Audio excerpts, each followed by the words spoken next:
Hello बच्चों, Krishna explain में आपका एक बार फिर से स्वागत है।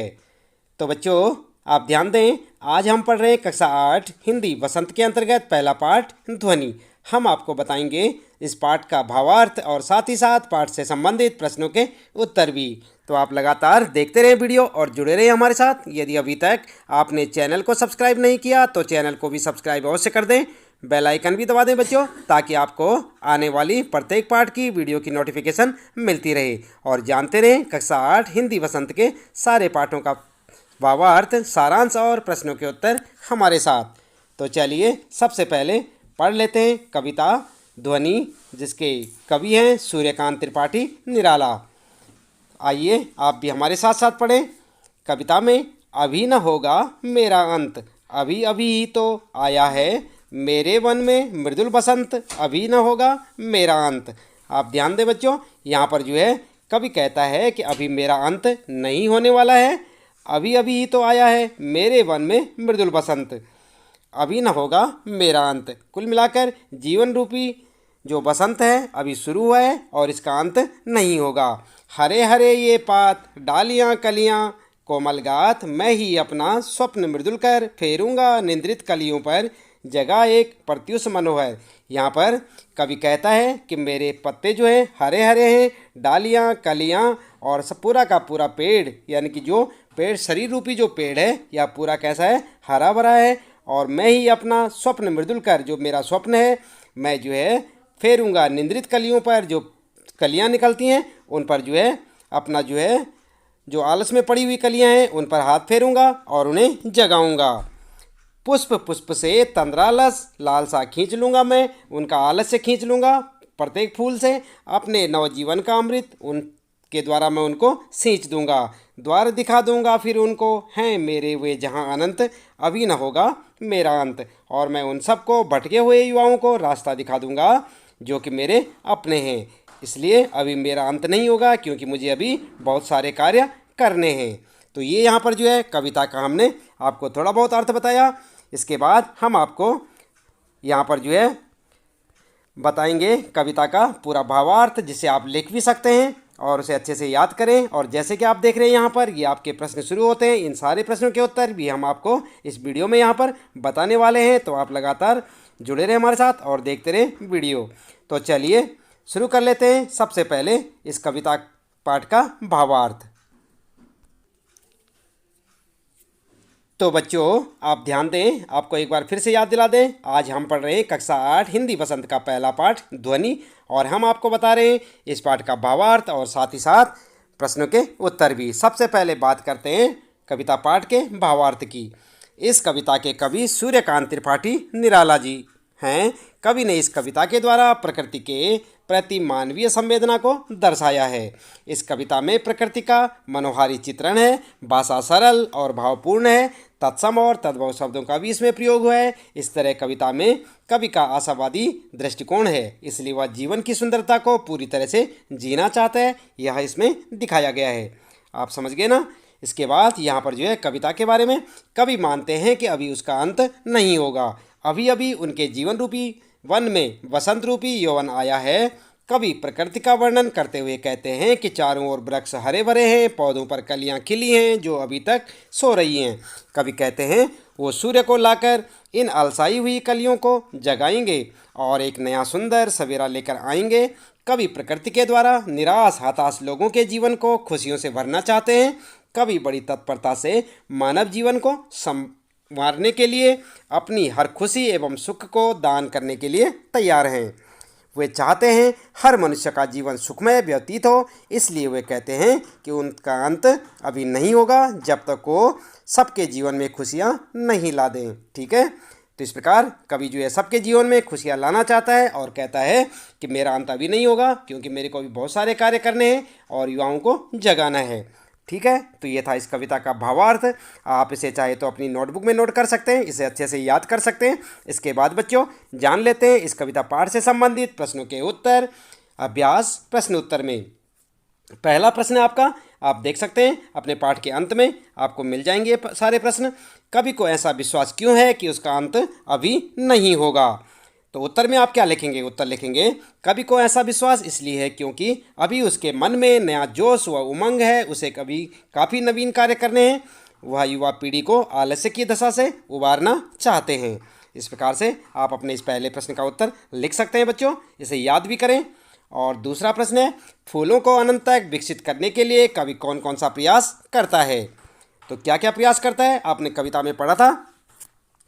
उत्तर लिखेंगे, फूलों को अनंत तक विकसित करने के लिए कवि उन्हें कलियों की स्थिति से निकालकर खिले फूल या खिले पुष्प बनाना चाहता है। कवि का मानना है कि उसके जीवन में बसंत आया हुआ है, इसलिए वह कलियों को हाथों से बसंती स्पर्श से खिला देगा।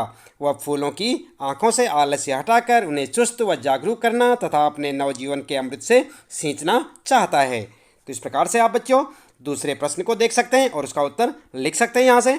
तीसरा प्रश्न आपका, पुष्पों की तंद्रा और आलस्य दूर हटाने के लिए क्या करना चाहता है? कौन? कवि। उत्तर लिखेंगे, कवि पुष्पों की तंद्रा और आलस्य दूर हटाने के लिए उन पर अपना कोमल हाथ फेरकर उन्हें जगाना चाहता है। वह उन्हें चुस्त, प्राणवान, आभावान व पुष्पित करना चाहता है ताकि वे बसंत के सौंदर्य को और भी मनोहारी बना दें। कवि नींद में पड़े युवकों को प्रेरित करके उनमें नए उत्कर्ष के स्वप्न जगा देना चाहता है, उनका आलस्य दूर करना चाहता है और वह उनमें नए आलस्य उत्साह का संचार करना चाहता है, यानी उनमें उत्साह और जोश भर देगा। तो इस प्रकार आप लिख सकते हैं। ये तीसरा प्रश्न है, उसका उत्तर आप लिखें। चौथा प्रश्न है यहाँ पर बच्चों, बसंत को ऋतुराज क्यों कहा जाता है? आपस में चर्चा कीजिए। समझ गए ना आप, बसंत को ऋतुराज क्यों कहा जाता है, यानी ऋतुओं का राजा। तो यहाँ पर बच्चों आप क्या लिखेंगे उत्तर में? उत्तर लिखेंगे, बसंत को ऋतुराज कहा जाता है क्योंकि यह सभी ऋतुओं का राजा है। इस ऋतु में प्रकृति पूरे यौवन पर होती है। इस ऋतु के आने पर सर्दी कम हो जाती है, मौसम सुहावना हो जाता है। इस समय पंचतत्व अपना प्रकोप छोड़कर सुहावने रूप में प्रकट होते हैं। पंचतत्व कौन कौन होते हैं? जल, वायु, धरती, आकाश और अग्नि सभी अपना मोहक रूप दिखाते हैं। पेड़ों में नए पत्ते आने लगते हैं, आम बोरों से लद जाते हैं और खेत सरसों के फूलों से भरे पीले दिखाई देते हैं। सरसों के फूल ऋतुराज के आगमन की घोषणा करते हैं। खेतों में फूली हुई सरसों पवन के झोंकों से हिलती ऐसी दिखाई देती है मानो सामने सोने का सागर लहरा रहा हो। कोयल पंचम स्वर में गाती है और सभी को कुहू कुहू की आवाज़ से मंत्रमुग्ध कर देती है। इस ऋतु में उसकी छटा देखते ही बनती है। इस ऋतु में कई प्रमुख त्यौहार मनाए जाते हैं जैसे बसंत पंचमी, महाशिवरात्रि, होली आदि, है ना। तो इस प्रकार से आप यहाँ पर से इसका उत्तर लिख सकते हैं बच्चों। ये चौथा प्रश्न है। और उसके बाद जो है किसी एक त्यौहार के बारे में बात करते हैं। तो यहाँ पर जो है अगला प्रश्न है, बसंत ऋतु में आने वाले त्योहारों के विषय में जानकारी एकत्र कीजिए और किसी एक त्यौहार पर निबंध लिखिए। तो आप किसी एक त्यौहार पर निबंध लिख सकते हैं जो बसंत ऋतु में आते हैं। उत्तर में आप लिख सकते हैं, बसंत ऋतु का समय फाल्गुन, चैत और बैसाख माह के आरंभिक दिनों अर्थात मार्च अप्रैल का होता है। इसकी अवधि लगभग 2 महीने की होती है। बसंत ऋतु में कई त्यौहार मनाए जाते हैं जैसे बसंत पंचमी, महाशिवरात्रि और होली। ठीक है, तो इस प्रकार से आप अपने इस 5वें प्रश्न का उत्तर लिख सकते हैं। और बात करते हैं एक त्यौहार के बारे में। तो मान लो हम जो है होली के बारे में लिख सकते हैं। होली के बारे में जानकारी आप यहाँ से देख के लिखें। हमारा देश भारत विश्व का अकेला एवं ऐसा अनूठा देश है जहाँ पूरे साल कोई न कोई त्यौहार मनाया जाता है। रंगों का त्यौहार होली हिंदुओं का प्रमुख त्यौहार है जो फाल्गुन मास की पूर्णिमा को मनाया जाता है। कब मनाया जाता है? फाल्गुन मास की पूर्णिमा को। याद रखेंगे ना आप। यह त्यौहार रंग एवं उमंग का अनुपम त्यौहार है। जब बसंत अपने पूरे यौवन पर होता है, सर्दी को विदा देने और ग्रीष्म का स्वागत करने के लिए इसे मनाया जाता है। संस्कृत साहित्य में इस त्यौहार को मदनोत्सव क्या कहा जाता है? मदनोत्सव के नाम से पुकारा जाता है। होली के संबंध में एक पौराणिक कथा प्रचलित है कि भगवान विष्णु के परम भक्त प्रहलाद को अग्नि में जलाने के प्रयास में उसकी बुआ होलिका, क्या नाम था उसकी बुआ का? होलिका। भक्त कौन था? प्रहलाद। किसका? विष्णु भगवान का। अग्नि में जलकर स्वाहा हो गई थी। इसी घटना को याद कर प्रतिवर्ष होलिका दहन किया जाता है। दूसरे दिन फाग खेला जाता है। इस दिन छोटे बड़े, अमीर गरीब आदि का भेदभाव मिट जाता है। सब एक दूसरे पर रंग फेंकते हैं, गुलाल लगाते हैं और गले मिलते हैं। चारों ओर आनंद, मस्ती और उल्लास का समा बन जाता है। ढोलों पर थिरकते, मंजीरों की ताल पर झूमते, नाचते गाते लोग आपसी भेदभाव भुलाकर अपने शत्रु को भी गले लगा लेते हैं। परंतु कुछ लोग अशोभनीय व्यवहार कर इस त्यौहार की पवित्रता को नष्ट कर देते हैं, जो कि उचित नहीं है। हमारा कर्तव्य है हम होली का त्यौहार उनके आदर्शों के अनुरूप मनाएं। आपसी वैमनस्य, वैर भाव, घृणा आदि को जलाकर एक दूसरे पर गुलाल लगाकर आपस में प्रेम, एकता और सद्भाव बढ़ाने का प्रयास करें। होली के अवसर पर आओ एक दूसरे पर गुलाल लगाएं, अपने सब भेदभाव भुलाकर प्रेम और सद्भाव बढ़ाएं। ठीक है, तो इस प्रकार से आप लिख सकते हैं। होली के बारे में एक निबंध लिखेंगे, आप कुछ लाइनें लिख सकते हैं, यहाँ से देख के लिखें और इसे अच्छे से याद भी करें। क्यों मनाई जाती है, कब मनाई जाती है, ये सब आपको यहाँ पर जानकारी मिल जाएगी। इसके बाद बच्चों अगला प्रश्न आएगा यहाँ पर भाषा की बात का, और यहाँ पर जो है ये छठा प्रश्न है।